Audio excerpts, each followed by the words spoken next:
Hi friends, അസ്സലാമു അലൈക്കും. ഇത് നമുക്കൊരു അടിപൊളി ഒരു കൂൺ മസാല തയ്യാറാക്കിയാലോ. എനിക്ക് കുറച്ച് കൂൺ കിട്ടിയിട്ടുണ്ടായിരുന്നു കേട്ടോ. ഒരു 200 ഗ്രാം കൂണാണ് ഞാനിവിടെ എടുത്തിട്ടുണ്ടായിരുന്നത്. അപ്പോൾ അത് നമ്മൾ ഇതേപോലെ അതിൻ്റെ മുകളിലത്തെ ആ സ്കിന്നെല്ലാം നമ്മൾ റിമൂവ് ചെയ്തിട്ട് പിന്നെ അതിൻ്റെ അകത്തൊരു കറുത്ത രീതിയിലൊരു ഇതുണ്ടല്ലോ, അതും നമ്മൾ നല്ലതുപോലെ ഒന്ന് എടുത്ത് കളയണം. അല്ലെങ്കിൽ ചിലപ്പോൾ നമുക്കത് അലർജി, അങ്ങനെ നമുക്ക് ശരീരത്തിൽ ചിലപ്പം അലർജിയൊക്കെ ഉണ്ടാവും. അതുകൊണ്ട് അതെല്ലാം ക്ലീൻ ചെയ്ത് ഞാൻ ഇതുപോലെ കട്ട് ചെയ്തെടുത്തിട്ടുണ്ട്. ഇനി ഒരു പാൻ അടുപ്പിൽ വെച്ചിട്ട് അതിലേക്ക് ഞാനൊരു 2 ടേബിൾ സ്പൂണോളം വെളിച്ചെണ്ണ ഒഴിച്ചിട്ടുണ്ടായിരുന്നു. ഇനി നമുക്ക് എണ്ണ ഒന്ന് ചൂടായി വരുമ്പോഴത്തേക്ക് ഞാൻ അതിനകത്തേക്കൊരു വലിയ 2 സവാള എടുത്തിട്ടുണ്ടായിരുന്നു. അപ്പോൾ അതുകൊണ്ട് നമുക്ക് ഇതിനകത്തേക്ക് ഇട്ട് കൊടുക്കാം. ഇട്ട് കൊടുത്തതിന് ശേഷം നമുക്ക് ഇതിനകത്തേക്ക് ഒരു പച്ചമുളകും കൂടെ ഞാൻ കട്ട് ചെയ്തിട്ടിട്ടുണ്ട്.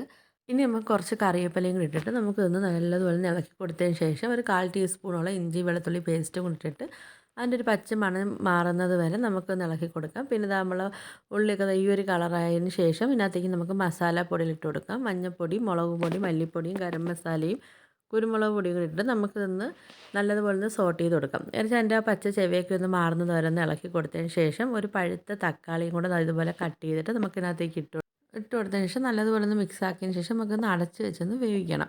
അവിടെ തക്കാളി ഒന്ന് ഉടഞ്ഞ് വരുന്ന വരെ നമുക്ക് വേവിച്ചതിന് ശേഷം നമ്മൾ നേരത്തെ കട്ട് ചെയ്ത് വെച്ചിരിക്കുന്ന ആ കൂണ് നമുക്ക് ഇതിനകത്തേക്ക് കൂണും ഇട്ട് കൊടുത്തിട്ട് നമുക്ക് ആവശ്യത്തിന് ഉപ്പും കൂടി ഇട്ട് കൊടുക്കാം. ഇട്ട് കൊടുത്തതിന് ശേഷം നല്ലതുപോലെ നമുക്കൊന്ന് മിക്സ് ആക്കി കൊടുക്കാം. മസാലയും കൂണും കൂടെ നല്ലതുപോലെ ഒന്ന് മിക്സായി വരുന്നത് വരെ നമുക്കൊന്ന് മിക്സ് ആക്കി കൊടുക്കാം. അതിന് ശേഷം നമുക്കിത് വീണ്ടും അടച്ച് വെച്ചിട്ട് നമുക്ക് ഒന്നും കൂടെ വേവിക്കാൻ വയ്ക്കാം. പക്ഷേ അത് വെള്ളമൊന്നും ഒഴിച്ച് കൊടുത്തിട്ടില്ല കേട്ടോ. നമ്മൾ വെള്ളം ഇതിൽ നിന്ന് തന്നെ നമുക്കൊന്ന് കുറച്ച് വെള്ളം ഇറങ്ങി കിട്ടും. അതാ കണ്ടോ.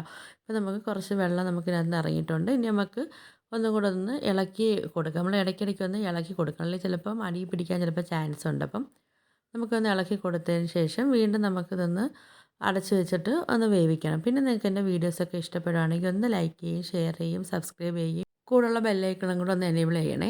അപ്പോൾ തന്നെ നമുക്കിതൊന്ന് നല്ലതുപോലെ ഒന്ന് ഇളക്കി കൊടുത്തതിന് ശേഷം നമുക്ക് വീണ്ടും നമുക്കൊന്ന് ഇച്ചിരി നേരത്തേക്ക് ഒന്ന് തുറന്ന് വെച്ചിട്ട് ഒന്ന് വേവിക്കാം. കാരണം ചിലപ്പോൾ അടച്ച് വെച്ചിട്ട് വേവിച്ചാൽ ചിലപ്പോൾ അത് അടി പിടിച്ചാൽ പിന്നെ ഇതായിപ്പോവും. അതുകൊണ്ട് നമുക്കൊരു കുറച്ച് നേരം കൊണ്ട് തുറന്ന് വെച്ചിട്ട് നമുക്ക് വേവിച്ചെടുക്കാം. അപ്പോൾ ഇത് നമുക്ക് നല്ല ചോറിനും ചപ്പാത്തിക്ക് പിന്നെ നമുക്ക് പലഹാരത്തിന് എന്ത് വേണമെങ്കിലും നമുക്കിത് കഴിക്കാൻ പറ്റും. പിന്നെ കുറച്ചും കൂടെ ഉപ്പിൻ്റെ ആവശ്യം ഉണ്ടായിരുന്നു. അപ്പോൾ ഞാൻ കുറച്ചും കൂടെ ഉപ്പ് ഞാൻ ഇട്ട് കൊടുത്തിട്ടുണ്ട്. അപ്പോൾ നമ്മളിത് തോനെ വെള്ളമൊന്നും ഒഴിച്ച് നമ്മൾ വേവിക്കേണ്ട കാര്യമില്ല. ഇത് നമ്മൾ ഇതേ കണക്ക് നല്ല ഒരു മസാല കണക്കാണ് നമ്മളിത് എടുക്കുന്നത്. അപ്പോൾ ഇതേ കണക്ക് വേണം നമ്മൾ ഈ ഒരു കട്ടിക്ക് വേണം നമുക്കിതിനകത്തിരിക്കാൻ. അതുകൊണ്ടാണ് നമ്മളിതിനകത്ത് വെള്ളം ഒഴിച്ച് വേവിക്കാഞ്ഞത്. അപ്പം നമ്മൾ മസാല ഒന്നുകൂടെ നമുക്കൊന്ന് അടച്ച് വെച്ചിട്ട് ഒന്നുകൂടെ ഒന്ന് കുറച്ചുകൂടെ ഒന്ന് ഡ്രൈ ആക്കി എടുക്കാം. അപ്പോൾ അതാണ് നമ്മൾ കൂൺ മസാല ഇവിടെ റെഡി ആയിട്ടുണ്ട്. ഇത് ഈ ഒരു പരുവത്തിലാണ് നമുക്കിത് കിട്ടേണ്ടത്.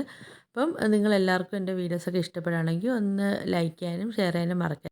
അങ്ങനെ നമ്മൾ കൂൺ മസാല ഇവിടെ റെഡി ആയിട്ടുണ്ട്. ഇതെല്ലാവരും ഒന്ന് ട്രൈ ചെയ്ത് നോക്കണം കേട്ടോ. ഇനി ഇൻഷാ അല്ലാഹ് അടുത്തൊരു വീഡിയോ ആയിട്ട് കാണാം.